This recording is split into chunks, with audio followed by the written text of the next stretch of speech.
In just a few hours, thousands are expected to rally in D.C. for the March for Life, where supporters will hear from President Trump and his Vice President J.D. Vance.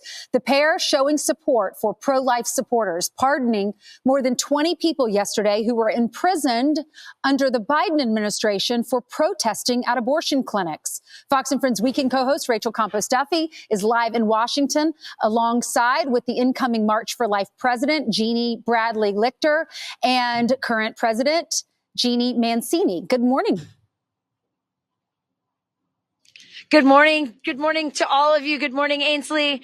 It's an amazing day. You mentioned those prisoners, those political prisoners that were arrested and imprisoned under the Biden administration and their weaponized Department of Justice. I'm here with Jeannie Mancini and with the new president of the March for Life, Jeannie Lichter.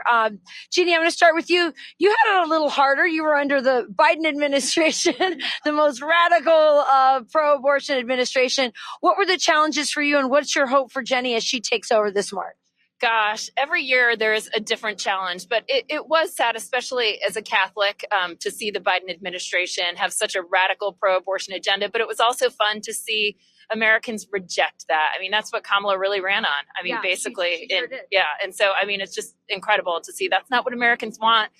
I can't even tell you how hopeful I am for Jeannie in this next season. She is the woman, not only to lead the march, but I think the movement. She's very capable, but of course, this is all in God's hands anyways. Jeannie, you worked in the first Trump administration, and here you are at the March for Life. What's your hope for this March and for the next 4 years? I think today's going to be a great day. I've been a marcher for 24 years, and I can't believe that I'm now getting to have this kind of backstage experience. And we couldn't have a better day planned for my first March for Life, featuring the Vice President of the United States in his first public event. So I think that's a great sign of things to come in the next 4 years. You know, we Americans reelected a president who governed as a strong pro-life president in his first administration. And I think we're going to see this new team put a lot of wins on the board for life in the Trump-Vance administration. So this past week, we've seen Donald Trump issue a lot of executive orders. You're the new incoming president. How about an executive order to move the march to a warmer month? Roe versus Wade is over. I'm just going to lobby you right here. Roe versus Wade, we won. It's overturned. Why are we here in January? I'm glad the marchers are here, but how about moving it to a warmer month? How about we march in March?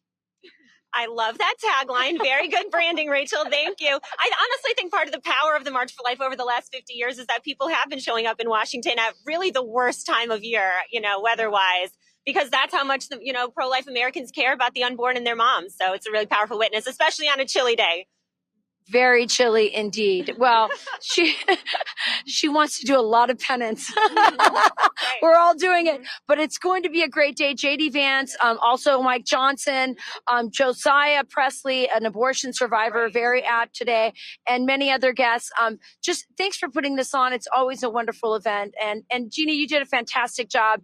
It looks like you're leaving it in good hands. Very good hands.